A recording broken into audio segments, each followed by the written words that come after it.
ஷர்மிளா தீபக்கை வெளியே சென்று காத்திருக்கச் சொன்னதும் தீபக் எந்த பதிலும் சொல்லாமல் அங்கிருந்த பார்த்தசாரதியே சில நொடிகள் முறைத்து பார்த்துவிட்டு அவளை கொஞ்சம் தனியாக அழைத்து வந்து பேசினான். ஷர்மி, என்னால உன்னை விட்டு போக முடியாது. இவனை பார்த்தா அவ்வளோ நல்லவ மாதிரி தெரியல.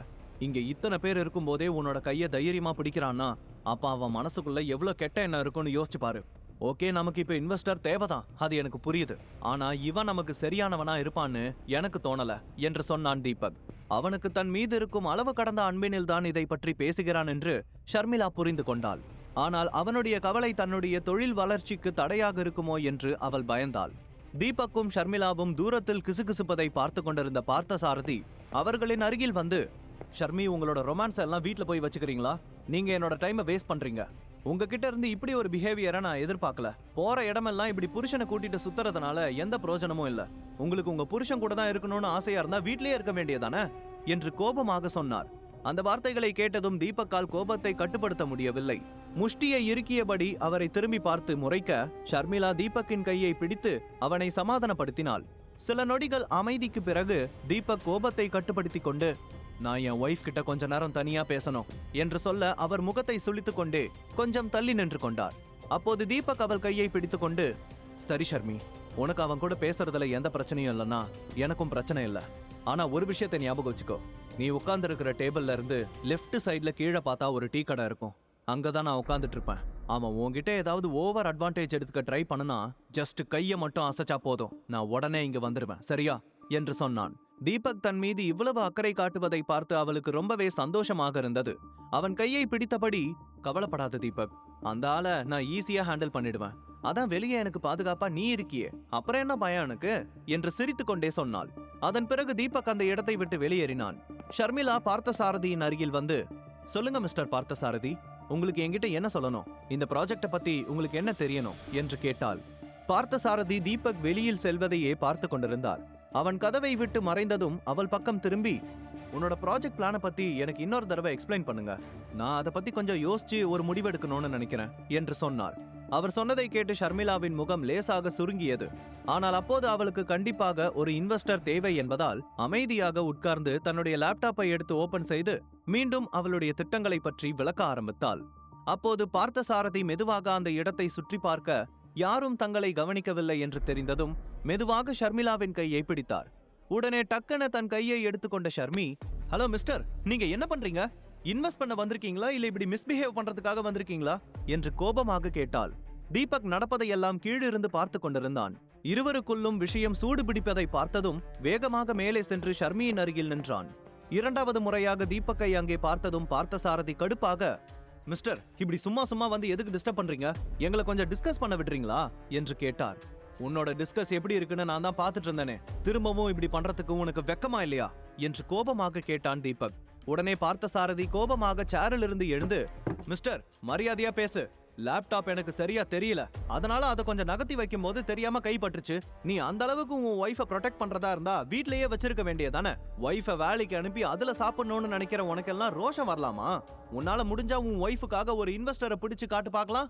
அது சரி, உன்னையெல்லாம் செக்யூரிட்டியா கூட எவனும் வேலைக்கு சேர்த்துக்க மாட்டான். இதுல எப்படி நம்பி பணம் கொடுப்பான் என்று கோபமாக சொன்னார். அவர் சொன்னதை கேட்டு தீபக் பதில் சொல்வதற்கு முன்பே ஷர்மிளா கோபத்துடன் அவரை பார்த்து, மிஸ்டர் பார்த்தசாரதி, நீங்க உங்களோட லிமிட்டை ரொம்ப கிராஸ் பண்றீங்க. உங்ககிட்ட பிசினஸ் பேச வந்தது நான் தான். எதுவா இருந்தாலும் நீங்க என்கிட்ட பேசுங்க, நான் பதில் சொல்றதுக்கு ரெடியா இருக்கேன். அதை விட்டுட்டு தேவையில்லாம பேசுற வேலை வேண்டாம் என்று சொன்னாள். அப்படியா?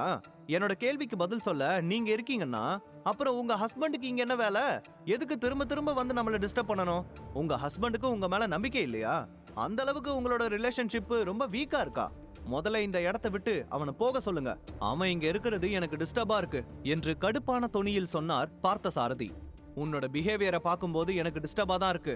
நீ உன்னோட வரம்புக்குள்ள இருந்துட்டா நான் எதுவும் சொல்ல மாட்டேன். ஆனா தப்பா நடந்துக்க ட்ரை பண்ணினா நான் முன்னாடி வந்து நிப்பேன். நீ போட்டிருக்கிற ட்ரெஸ்ஸுக்காகவாவது கொஞ்சம் டீசெண்டா நடந்துக்கோ என்று கோபமாக சொன்னான் தீபக். நீ உன் ஒய்ஃப் கிட்ட பண்ற பிஹேவியர் தான் சரியில்லை.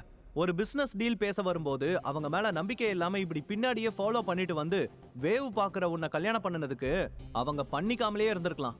அந்த அளவுக்கு உன் பொண்டாட்டி மேல உனக்கு நம்பிக்கை இல்லையா? ஏன் அவங்கள வேற யாரு கூடவாச்சும் வச்சு பாத்துட்டியா என்று பார்த்தசாரதி நக்கலாக கேட்டார். அதை கேட்டதுமே தீபக்கிற்கு பயங்கரமான கோபம் வந்தது.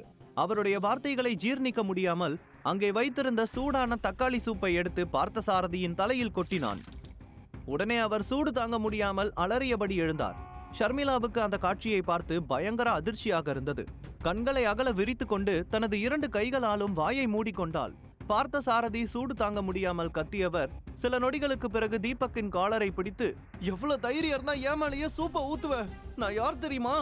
கிரீன் டிம்பர் கன்ஸ்ட்ரக்ஷன் கம்பெனியோட ஓனர். என் மேலேயே சூடான சூப்பை ஊத்தி அவமானப்படுத்துறியா? இன்னைக்கு உன்னை என்ன பண்றேன் பாரு என்று கோபமாக கத்தினார். சுற்றியிருந்தவர்கள் எல்லோரும் அவர்களையே பார்த்து கொண்டிருக்க தீபக் எல்லோரையும் பார்த்து சைகை காட்டி சகஜ நிலைக்கு கொண்டு வந்தான். இப்பவே கமிஷனருக்கு போன் பண்ணி உன்னை என்ன பண்றேன்னு பாரு.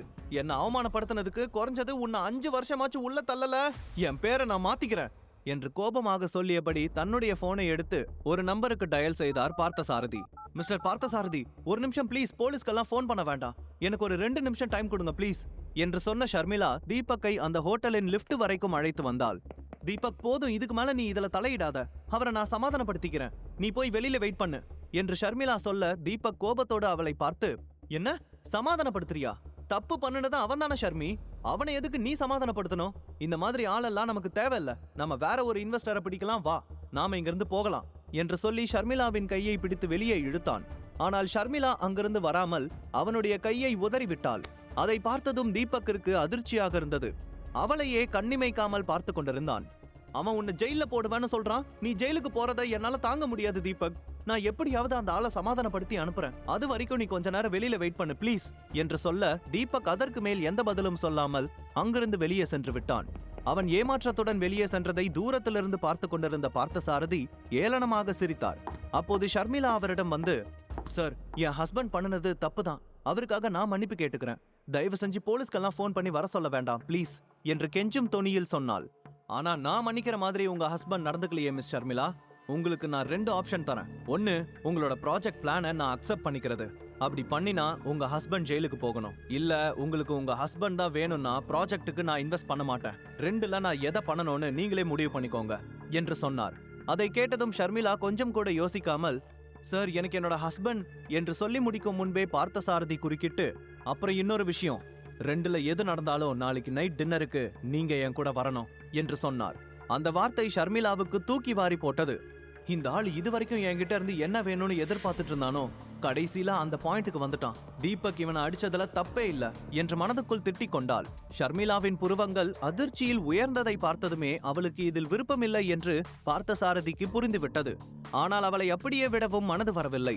சரி, கொஞ்சம் விட்டு பிடிப்போம் என்று மனதிற்குள் நினைத்து கொண்டவர் அவளை பார்த்து, டோன்ட் வரி, நீங்க நினைக்கிற மாதிரி எல்லாம் எதுவும் நடக்காது, நான் சும்மா டின்னருக்கு உங்களை சாப்பிட மட்டும்தான் கூப்பிட்டேன், பிளேஸ் வேணாலும் நீங்களே டிசைட் பண்ணிக்கோங்க, ஆனா முடியாதுன்னு சொன்னா கண்டிப்பா உங்க ஹஸ்பண்டுக்கு ஜெயிலு தான், அப்படி அது நடக்கலனாலும் என்னோட ஆளுங்க அவனை சும்மா விட மாட்டாங்க, என் மேல சூடான சூப்பை கொட்டுனதை மட்டும் அவங்க கிட்ட சொல்லி இருந்தா இதே இடத்துல வந்து அவனை கண்டந்துண்டமா வெட்டி போட்டிருப்பாங்க என்று ஷர்மிளாவை நேரடியாக பயமுறுத்தினார். அவர் சொன்னதையெல்லாம் கேட்டதும் ஷர்மிளாவுக்கு இன்னமும் பயம் அதிகமானது.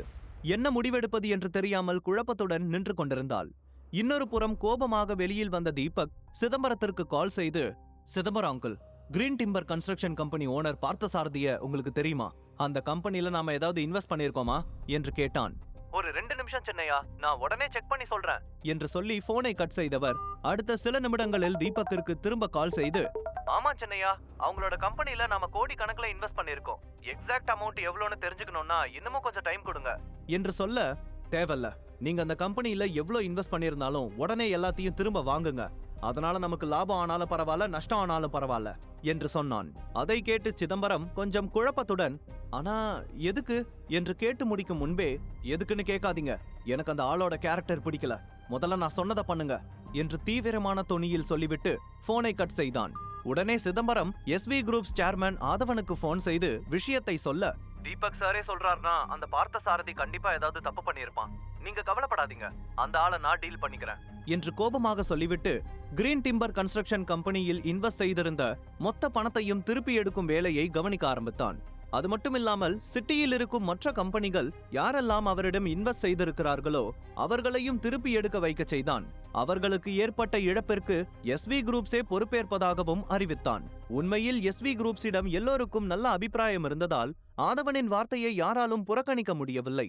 உடனே அவன் சொன்னதுக்கு ஒத்துக்கொண்டார்கள். இன்னொரு புறம் ப்ளூபெர்ரி ஹோட்டலில் பார்த்தசாரதி சொன்னதுக்கு எந்த பதிலும் சொல்லாமல் அமைதியாக நின்றிருந்த ஷர்மிளாவை பார்த்து, என்ன மிஸ் ஷர்மிளா, இப்படி அமைதியா இருக்கிறதுல எந்த பிரயோஜனமும் இல்ல.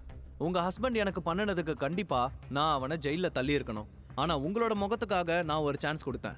அது வேண்டான்னா தாராளமா சொல்லலாம். அதுக்கப்புறம் உங்க புருஷனை காப்பாற்ற முடியாது என்று சொன்னார். அதை கேட்டு ஷர்மிளா ஒரு ஆழ்ந்த பெருமூச்சு விட்டபடி, ஓகே சார், டின்னர் சாப்பிட தானே கூப்பிடுறீங்க, நான் வரேன். என் ஹஸ்பண்ட் மேல மட்டும் எந்த ஆக்ஷனும் எடுக்காதீங்க என்று சொன்னாள். அவளுடைய பதிலை கேட்டு ரொம்பவே சந்தோஷப்பட்ட பார்த்தசாரதி, நீங்க உங்க ஹஸ்பண்ட் மாதிரி இல்ல, ரொம்பவே புத்திசாலித்தனமா முடிவு பண்ணிருக்கீங்க. நீங்க மட்டும் முடியாதுன்னு சொல்லியிருந்தா என்னோட ஆளுங்களை வரவழைச்சு இங்க அவனோட கை காலை உடைச்சு போட்டிருப்பேன். உங்களோட இந்த டீலிங் எனக்கு ரொம்ப பிடிச்சிருக்கிறதால நான் உங்களுக்கு இன்னொரு ஆஃபரும் தரேன். உங்க ஹஸ்பண்டையும் நான் எதுவும் பண்ணல. அதே சமயத்துல உங்க நியூ ப்ராஜெக்ட்டுக்கு இன்வெஸ்ட் பண்ணவும் நான் தயாரா இருக்கேன். All the best. நாளைக்கு நைட் மீட் பண்ணலாம் என்று சொல்லி அந்த இடத்திலிருந்து எழுந்து நடந்தார். ஷர்மிளாவும் எந்த பதிலும் சொல்லாமல் அவருக்கு பின்னாலேயே நடந்து வந்தாள். வெளியே வந்ததும் ஷர்மிளாவை பார்த்து மீண்டும் ஒரு முறை சிரித்துக்கொண்டு தன்னுடைய காரில் ஏறினான் பார்த்தசாரதி. அப்போது, முதல் தடவை தான் இப்படியெல்லாம் ரொம்ப சீன் போடுவீங்க. பணத்தை காட்டுனா யாரா இருந்தாலும் அடி பணிஞ்சுதான் போகணும். நாளைக்கு உன்னை பணத்திலேயே குளிப்பாட்டி உன்னை நான் அடையலனா என்னோட பேரு பார்த்தசாரதி இல்ல என்று தனக்குள் சொல்லிக் கொண்டார். இன்னொரு புறம் ஷர்மிளா அவரையே பார்த்தபடி, என் ஹஸ்பண்டை மட்டும் ஜெயிலுக்கு அனுப்பிடுவேன்னு சொல்லாம இருந்திருந்தா நீ டின்னருக்கு கூப்பிட்டதுக்கு அதே இடத்துல உன்னை செருப்பால் அடிச்சிருப்பேன் என்று மனதிற்குள் சொல்லிக் கொண்டாள். அப்போது தூரத்தில் இருந்த டீ கடையில் உட்கார்ந்திருந்த தீபக் அங்கே நடந்த எல்லாவற்றையும் கோபத்துடன் பார்த்து கொண்டிருந்தான். ஷர்மிளா நாளைக்கு டின்னருக்கு செல்வாளா? தீபக் நினைத்தது போல பார்த்தசாரதியை பழி வாங்குவானா? முழு கதையையும் கேட்டு மகிழ பாக்கெட் FM ஏபி டவுன்லோட் செய்யுங்கள். லிங்க் டிஸ்கிரிப்ஷனில் கொடுக்கப்பட்டுள்ளது.